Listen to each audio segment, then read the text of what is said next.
people that do all the music in between. The music's just so catchy, man. Yeah, I can see that too. I think Tropicool is awesome. You can download his music, soundcloud.com/tropicool-official. But Andre, when you keep singing, it gives the illusion that the commercial's still going. I'm sorry, guys. I apologize for my indiscretions. Yeah, that's more like it. All right, let's go into game number 3. It's match 3, game 3. I'm feeling good. In the top left-hand position, as the yellow Protoss, it is now CC Hasuobs.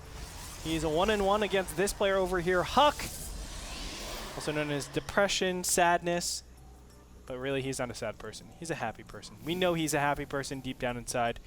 He's spawning over here as the red Protoss. And Frodan, I said it before, I voted for this guy. I think his PvP is exceptional. I think his play overall is exceptional. And I'm looking forward to see what we have from him. It's just that intimidation factor, you know. It's the fact that Huck is known for PvP that I feel like I can't bet against him, you know. It's just like when Dong Regu is known for going like mutas and being very fearful and like in ZVT with his ability to pick apart any Terran. It just feels very hard to bet against him. And I feel like the same situation. I know Hasuobs is more than capable. In fact, I wouldn't be surprised in the slightest if Hasuobs beat Huck. But it's just that X factor is like, man, this is like what he's got. It's like, I feel like I can't bet against them. It's one of those calls you just have to make, and that's why I picked Huck. Todd? Huck. Oh. I said Huck. Oh, you did? Okay, I'm sorry. For some reason I heard Todd, but I would pick Todd too. Todd's always on your mind, isn't he? He is. He's a great guy.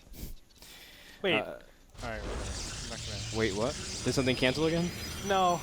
I just realized what I said sounded very something else. Anyway, Hasuobs is doing the same exact build that we've seen him do. He actually rallies his probes into his assimilators consistently at the expense of course, getting more minerals. So he has slightly more minerals than his opponent. He likes that double zealot opening.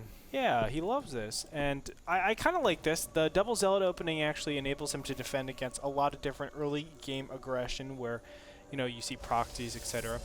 But on top of that, he's able to get great map coverage. Not only take the watchtowers, but scout around, look for proxy pylons, proxy robos, which can be very meddlesome as the game goes on, because obviously 4-gate warp prisms that is one of the strongest builds, I think, that actually mess up a lot of high-tech builds in this matchup. And I feel like, you know, Hasuobs just being comprehensive with his opening is super, super good. I think it's the same thing too, because with early game pressure, it's usually the Zealot and 2 Stalker fight, or some kind of Zealot Stalker probe fight. Yeah. You have that extra Zealot to tank damage, help you tweak that thing. And as a result, you're supposed to fall behind the gas count in your tech, but oftentimes Hasuobs just plays into that. Says, you know what, I'm just going to delay my tech. You can see he's dropping the Twilight Council pretty delayed relative to his opponent, or in terms of his tech choice. But he's always been comfortable doing that because he has more units up front. That's right. And Hasuobs putting on the aggression right now, and as we said, he's able to do that because normally it's 1 Stalker and 1 Zealot against 1 Stalker and 1 Zealot, but all of a sudden a second Zealot is entered into the fray. You have some madness. 2 Sentries are actually directly behind this, and he might be able to get the Zealot. He needs 2 more shots. He won't be. He's not going to get anything. The Sentry beams indicate to Hasuobs that he shouldn't move up that ramp. That's right. Hasuobs drops a robo, realizes, you know, my opponent's being very defensive. He saw 2 sentries. Says, well, my opponent's being super duper defensive, not even just the initial sentry. And Huck has, with those 2 sentries, is actually free to even just expand. Go for an easy sentry immortal expand, if he so desires. Andre, you're a big fan of that. Sentry Immortal, I love it. That's the only thing I do. You know, I have a 100% win rate from yesterday and today with my Sentry Immortal expand. Yeah, in PvP. In PvP. I don't think it can be stopped, man. I actually think it's the best build in the world. No bias. No bias. It's really funny because I was talking about this with Rotterdam. I was like, man, Andre really loves his build. And then Rotterdam's like, yeah. It's like Andre really, really, really, really likes his build. It's kind of like giggle because it's like, Every time we hear you talk about it, your eyes just beam up. You're like, let me tell you the gospel of Gretorp PvP. I'm like, man, Andre, you're so convicted. But you know what? I get Warp Gate now. And oh, it's so like, you decided oh my to go god, Warp Gate. ever since I got Warp Gate, I actually shut down Stargate play so easily. Is that amazing? So you can't wait to play Crank again on ladder? I'm going to destroy Crank. For those of you, for background, guys, Gretorp for a while went no Warp Gate in Protoss versus Protoss in his build. And he's been playing some Protoss. Yeah, kind of like it's a troll idea that eventually kind of developed into, well, I can actually squeeze out sentries and immortals way quicker if I save the extra 50 gas and get gas a lot earlier. But Gretorp's now tweaked it, and maybe you get to see it because he's apparently trying to teach Hongson that build for some other stuff. So maybe we'll see how that thing comes out. But until then, we'll see how Huck's Immortal Expand will fare against Hasuobs. A big defining moment. Huck was able to squeeze out some big defenses against Arthur when he played on this map. And he's going to congregate his units pretty nicely. I mean, 2 Immortals out in the field. This is very intimidating for Hasuobs to actually try to push up here. And these force fields are actually very beneficial for Huck. And the reason why I say that is because he's actually getting additional Immortals. But oh wow, I didn't even see this. Zealots are coming in from behind, and one of the Immortals are going to get picked off. Oh no, Frodan, this is not looking good for a Huck all of a sudden. Yeah, the Observer allowed Hasuobs to basically get into the main. Now Huck has to make a big decision. What is he going to do? Is he going to give up the main? And it looks like he will. He's going to have to quick engage at the bottom of his ramp. He's splitting up some of his Stalkers as well, and the blink back is enough. Wow. Nicely done. He will try to, oh my god, he takes out the main. He does, very nicely done. Although Hasuobs still is on one base himself, so it's not like he's out of the woods just yet. Is that Huck doesn't have a steady income of gas. A big blink in as well from Hasuobs. He does have a big Stalker advantage. Huck has to warp in more Zealots or something because he has way too much minerals compared to gas ratio. And there it is, he's finally starting to do it. But now Hasuobs is working into the main. And it seems like Hasuobs has a great position on his opponents. The Immortals can't squeeze their way up. Oh, this is so unfortunate, and now he's going to get rid of one of the gateways. That's like a lot of the production of Huck, but if he can clear out all these Stalkers, which I don't think he's going to be able to do. The Stalkers are focused down the Immortals. The Immortals are actually targeting the wrong units. They were targeting Zealots, but I don't think it really mattered. An additional warping coming in here at the top, but what can Huck do? I mean, it's against Blink Stalkers when he doesn't even have any Immortals for himself. You kind of missed Blink there. Now Huck does have a Stalker advantage. He's getting really close. Well, Huck will stabilize in his main. He still has a pretty good probe count, but Hasuobs now has a faster expansion, a way faster expansion. But Frodan, he has no gas intake. Yeah. Wow, what a critical problem. And now, Yes, it is a big problem. It is a big problem. Oh my god, Frodan, that's game ending. Not having your gas count? Yeah, that's what I was saying, man. He has such a high influx of minerals, he can't really do anything. That's all right. I didn't connect the dots when you said it before. Now I get you, Frodan. Oh, now I get it. I feel it. I feel it, Frodan. And it doesn't feel good, let me tell you. Yeah, now Huck, again, it's that pylon that was allowed to warp in. It's the fact that Huck also lost his Observer early on, was not able to really see the other Observer move in. And Hasuobs, because of this one pylon, has gotten so much position. Huck does stabilize, and Hasuobs actually committed. I think he overcommitted some of his supply to be able to do that. He gave up a lot of his additional advantage because he wasn't really coning out a lot of probes. So Huck does stabilize. I think Huck should also realize there's an Observer out onto the map, but now he's starting to get some gas as well. Could re-expand to the main. He can afford to. But Hasuobs is on 2 base economy now. I feel like Hasuobs could have actually switched over to High Templars. With the amount of Zealots he's been chrono boosting out, I don't know why I just said chrono boosting, but with the amount of Zealots he's been committing to, I feel like going for something like Templar Archives and just using all the excess gas. Look at that, 2 Archons could have been made if he actually went for the High Templars. Instead he is sticking with Colossus, which is of course very, very fine. But it's just, you know, personal preference based on what's been transpiring in this game. Still, I think it's pretty safe to say that Huck is pretty far behind in this game with the Natural already up, and you can see Hasuobs is already preparing his defense. There's no real way that Huck can pressure up, and that's a big problem. And the reason why I say that, by the way, is because the force fields exist, and Huck actually doesn't have Blink yet. So when you don't have Blink, you don't have the ability to actually create space over here in this area. And from that, I mean, Hasuobs is just going to continuously hug his ramp. make sure that Huck can't approach that. So there's just an economic advantage for Hasuobs right now. It's gonna be tough, Andre. Huck is behind, but now his main base is starting to get up and running. This is kind of like an extreme scenario, but say both players are stuck on 2 base for the longest time, which shouldn't happen because it is Ohana. The main from Huck is gonna mine out significantly slower than Hasuobs. Yeah, that would be sick, actually. So I wonder if... And wow, it's actually really surprising how close these supplies are, by the way, Frodan. Yeah, I mean, he's able to preserve a big army count. Huck's down in probes, but he's been chrono boosting it nonstop.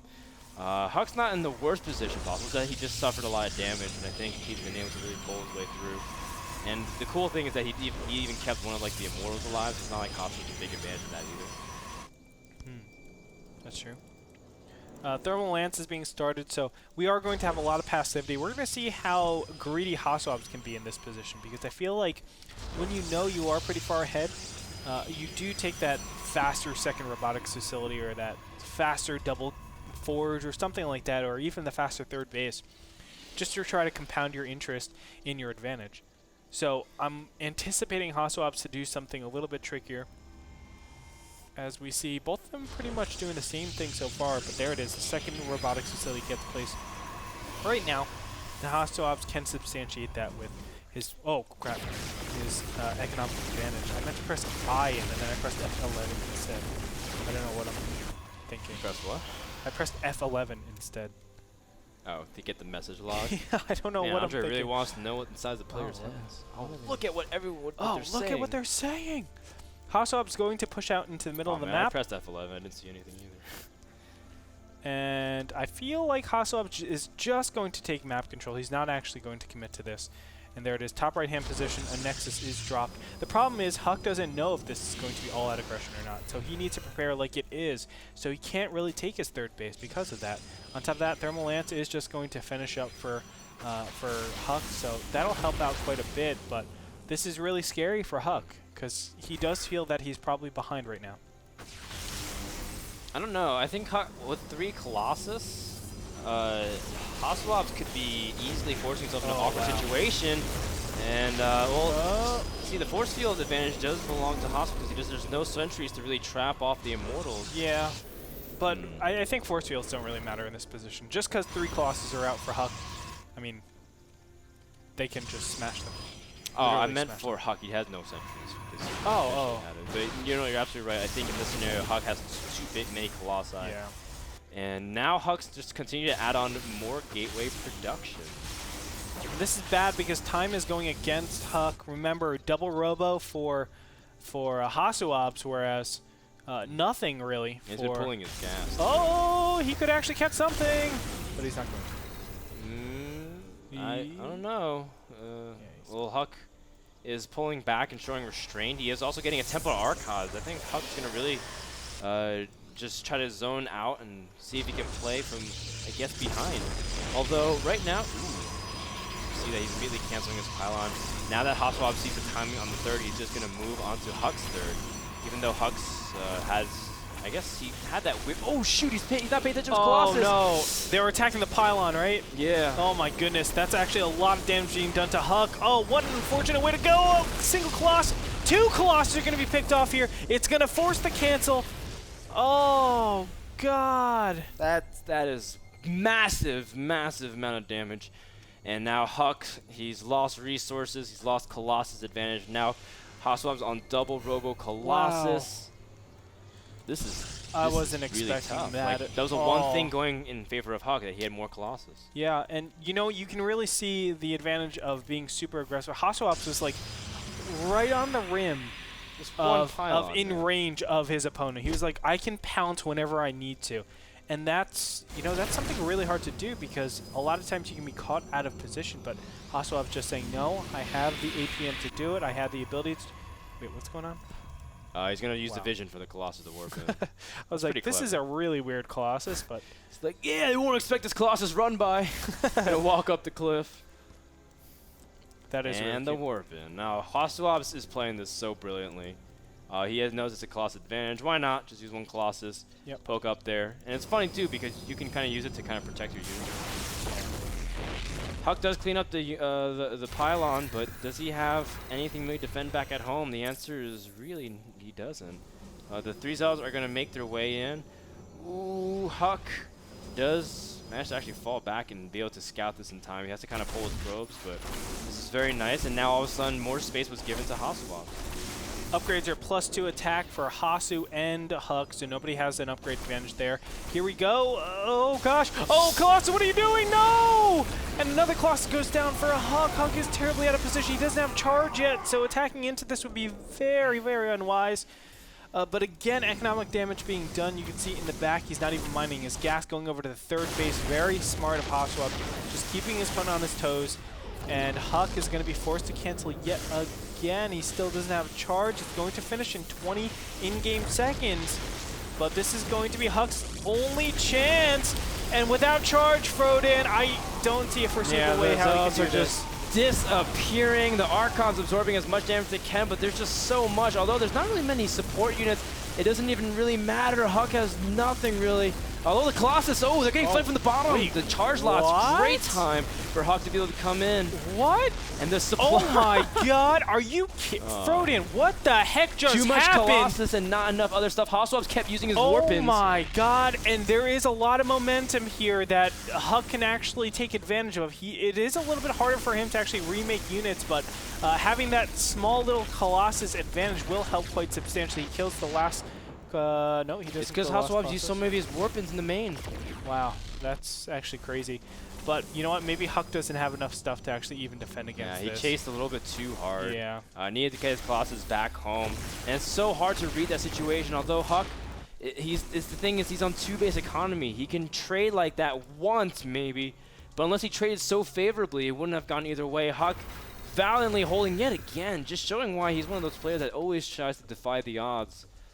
I just feel like it's going to fall a little bit short because Hasuobs still is on 3-base economy, and he's still pumping out double Robo Colossus. Yeah.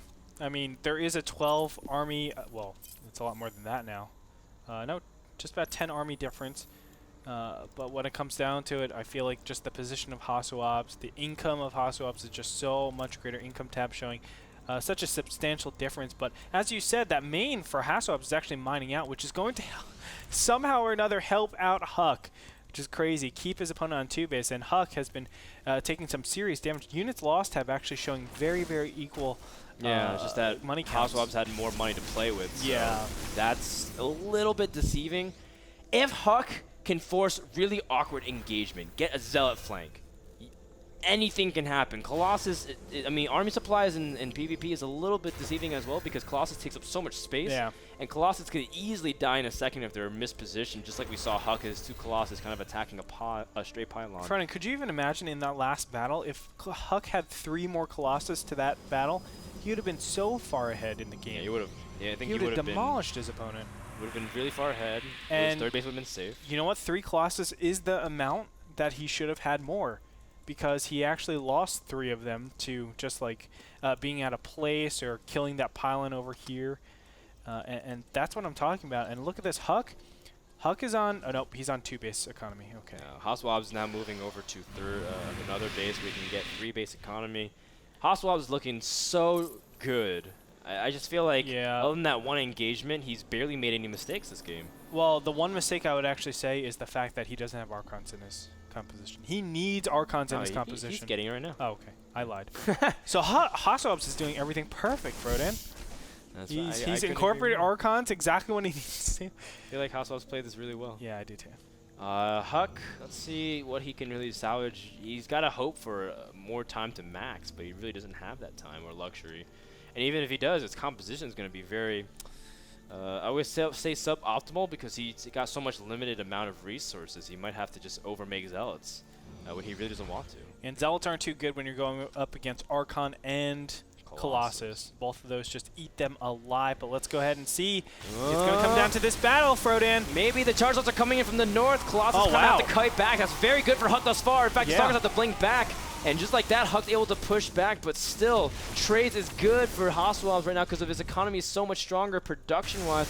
Colossus running back as fast as they can. Oh, no. Archon trying to catch him out, and the kiting is just too much. Archons are disappearing so quickly. And now Huck is in trouble. Supply doubling that. of Hasuobs has over Huck, 70 to 145. GG. Huck holds out as long as he can, but Hasuobs salvages his season 2-4, while Huck drops the game and the series now 4-2. Very, very sad for Huck, I think, but overall, completely well done. Yes, by well Hasuobs. I mean, the initial aggression was just outstanding with the Zealots in the backhand over there, just being able to constantly bring those Immortal Stalker sentries out of position and really empower not only his Blink Stalkers, but his economy. And from there, he was actually able to get the economic advantage and then just continue that over and over and over again. Wow. Yeah. And apparently, I was just told that 15,000 points were lost because so many people bet on Huck. I bet on Huck. You bet on Huck. A lot of points were lost, but you know what? Very well deserved by Hasuobs. He played a better series, and as a result, gets a much-needed win. Guys, before we thank our sponsor sending us off, we want to also tell you that after we come back, we're showing a blooper reel for NASL. You want to stay tuned because it's awesome. It's always fun. It's a good time for extra lols. That's right, Morgan. I just said lols. And you know what's also full of lols? iBuyPower. Check them out at iBuyPower.com to pick up your own pre-assembled PC. We'll be back right after this. Don't go anywhere. Another blooper reel as well as a recap of the day when we return.